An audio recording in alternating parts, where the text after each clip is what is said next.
Que la paix et miséricorde d'Allah soient sur vous. Mes très chers, il est devenu très courant que nos jeunes soient impressionnés par les Occidentaux et les imitent en tout. Entre autres en les imitant dans ce qu'on appelle la demande en mariage. La représentation enjolivée que les jeunes voient dans les films. Et celle d'un jeune homme qui fréquente une fille pendant un moment, puis il décide un jour de la surprendre. Il met alors un genou à terre et lui tend une boîte contenant une bague de mariage. Où il lui offre un bouquet de fleurs exprimant son désir de l'épouser. La fille est heureuse, puis le jeune homme la fait virevolter dans les airs. Sous les applaudissements du public. Arrive, malheureusement, le jeune musulman qui imite l'homme occidental. Pour reproduire les mêmes scènes. Avec une fille qui porte même un foulard parfois, puis là aussi le jeune homme la prend et la fait virevolter dans les airs en pensant être soi-disant conforme aux mœurs islamiques, qu'Allah nous préserve. Et alors, où est le problème? En quoi ça vous dérange? Mais c'est un mariage. Un mariage. Pourquoi vous vous opposez à tout? Le problème, chers auditeurs, est que cette scène enjolivée, considérée comme un prélude ou mariage, est utilisée pour légitimer les relations illicites qui le précèdent. En revanche, on déforme l'image du mariage légiféré et on le considère comme un mariage traditionnel, ennuyeux, pas romantique. Et qui ne donne pas l'opportunité de faire suffisamment connaissance. D'accord, allons voir ce qui se passe d'abord dans le contexte occidental pour voir dans quel état nous nous mettons, chers auditeurs. Lorsque nous imitons autrui. Ce qui se passe dans la plupart des cas, dans le contexte occidental. Et que la femme ou la jeune fille entretient une relation avec un mâle. Ils sortent, s'affichent, ensemble, puis après une période, courte ou longue, la relation se développe et induit à la fornication. Durant cette période, la fille reste anxieuse. Car elle craint qu'à tout moment ce mâle qu'elle a pris pour concubin soit séduit par une autre femme. Aussi, la femme a un instinct de maternité, elle désire devenir mère. C'est donc elle qui demande souvent à l'homme de l'épouser. Car sans mariage, c'est mâle, et je n'aime pas les appeler hommes, car celui qui agit comme tel n'est pas un homme. Celui qui entretient ses relations illicites. Mais plutôt ses mâles, ou ses petits amis. Pour la plupart ne veulent avoir aucun engagement envers la femme. Ils veulent uniquement assouvir leur désir bestial. Tant qu'il est en relation illicite avec cette femme. Il peut la laisser sans conséquence. Il peut l'abandonner, la jeter quand bon lui semble. Mais s'il l'épouse, il y aura des engagements. Et il devra lui verser la moitié de sa fortune en cas de divorce. Je sais que c'est la loi en vigueur aux États-Unis. En Amérique, s'il souhaite divorcer, il doit lui donner la moitié de ses biens, et ce mâle n'a bien entendu aucunement besoin de prendre ce risque. Il ne veut pas être responsable d'une famille et d'enfants.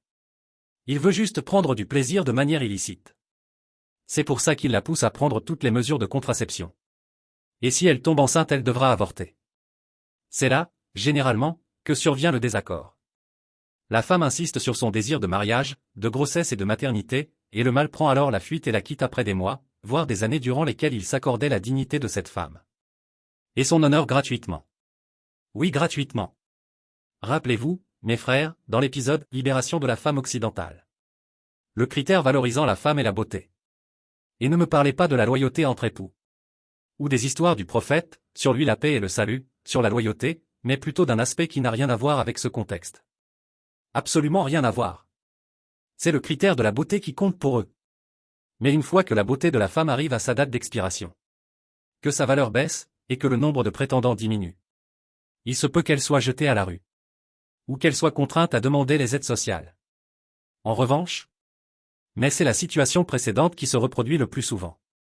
En revanche, dans certains cas, et je dis bien certains cas, ce petit copain décide d'accorder une faveur à cette femme qu'il a illégitimement acquis. En l'épousant, soit de son propre chef ou à la demande de la femme. Il la surprend alors par sa demande en mariage en ouvrant la boîte de la bague, surprise et stupéfaite, elle saute et hurle de joie. Et le public applaudit la scène. Et même si cette scène venait à arriver, c'est souvent après que la femme se soit donnée sexuellement pour aboutir au mariage. Ceci dit, après le mariage, le taux de divorce très élevé montre un taux élevé de violence contre cette femme, dont nous avons parlé dans l'épisode « L'islam autorise-t-il vraiment de battre les femmes ?»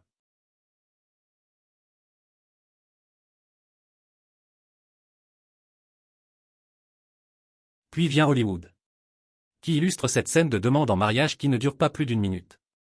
Sans montrer l'abaissement, l'humiliation et tous les torts subis par la femme avant et après cette demande. Puis nos jeunes hommes. Que Allah les guide et leur pardonne ainsi qu'à nous-mêmes. Et nos jeunes filles. Que Allah les guide et leur pardonne ainsi qu'à nous-mêmes, viennent à croire que cette scène exprime la tendresse, le respect et la dignité envers la femme. Sachez, jeunes gens, que lorsque la pratique de cette scène romantique enjolivée et banalisée est considérée comme une introduction au mariage licite. Cela banalise par défaut les relations illicites qui le précèdent. La fornication n'est, jusque-là, pas chose courante dans nos sociétés, mais si nous continuons à les admirer, ce ne sera plus qu'une question de temps et ne suivez point les pas du diable.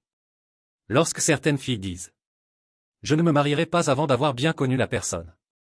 De quelle façon, ma sœur? S'il s'agit de faire connaissance de manière licite et que les rencontres se fassent dans le domicile familial, je suis pour ces rencontres, et je suis pour le fait qu'il ne faut pas s'empresser au mariage jusqu'à ce que chacun des deux parties évalue la personnalité de l'autre, sa sincérité, sa loyauté, sa foi et son intégrité psychologique. J'encourage le jeune homme à discuter avec la jeune fille, même 5 fois, afin de s'assurer qu'il y a une harmonie entre les deux, avec la permission d'Allah. Mais remarquez, chers auditeurs, comment certaines filles ne cessent de répéter. Donner la dot à la fille ne signifie pas que vous l'avez achetée. La dot est un achat, qu'Allah vous guide. La dot est un achat? Ou est-ce plutôt ce qui se passe en Occident qui est achat, esclavage et humiliation de la femme? Comparez ce que vous avez entendu avec ce qui se passe dans nos sociétés musulmanes où malgré que nous nous soyons beaucoup éloignés de notre religion, nous en gardons toujours des repères. Comparez ce qui se passe dans nos sociétés. Quand tout un groupe d'hommes, et quelle agréable scène! Un groupe d'une dizaine d'hommes vient demander la main d'une fille pour un jeune homme selon les mœurs islamiques. Tout le clan vient demander ta main, mademoiselle, pour ce jeune homme, de façon licite. Et le jeune homme donne la dot conformément à l'ordre d'Allah, et non comme faveur de sa part. Non par charité, mais parce que c'est ton droit. Le prophète, sur lui la paix et le salut, dit, choisis celle qui a la religion, ainsi tu seras gagnant. C'est toi qui gagnes lorsque tu épouses la femme pieuse. C'est plutôt toi qui y gagnes, ce n'est donc pas une faveur que tu lui fais en l'épousant pour recoller les morceaux de sa dignité, et en lui donnant une chance de materner. Si la routine et la froideur sont présents dans la vie de nombreux couples musulmans, ce n'est pas à cause de l'islam, ça n'a rien à voir avec l'islam, ni avec le mariage traditionnel. C'est plutôt à cause de notre abandon de la sunna de notre prophète, sur lui la paix et le salut, même dans ses délicates attentions dans la vie conjugale, et dont nous avons parlé dans l'épisode « Nada se plaint Aïcha ». Dans le hadith authentique, Al-Mughira ibn Shuba, qu'Allah l'agrée a demandé la main d'une femme, et le prophète, sur lui la paix et le salut, lui dit « Tu souhaites l'épouser. Va chez elle et regarde-la, assure-toi que sa beauté te convient. Et elle aussi doit te regarder, connaître ta personnalité. Cela est plus à même de consolider votre union. Autrement dit, pour qu'il y ait de l'affection et de la compassion entre vous. Le prophète a dit, pourquoi ne te maries-tu pas avec une vierge, pour que tu puisses jouer avec elle et elle avec toi. La vie conjugale est supposée être belle et agréable, mais nous nous sommes éloignés de la sunna de notre prophète, même dans les gestes qui attendrissent la vie conjugale.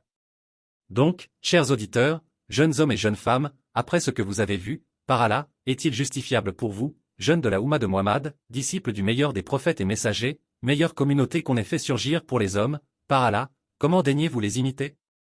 Ne devriez-vous pas plutôt être tellement rebutés que vous ne supporteriez même pas de regarder l'une de ces scènes? Car vous êtes des musulmans fiers, avec votre culture, votre indépendance. Et votre dignité, qui n'imite personne.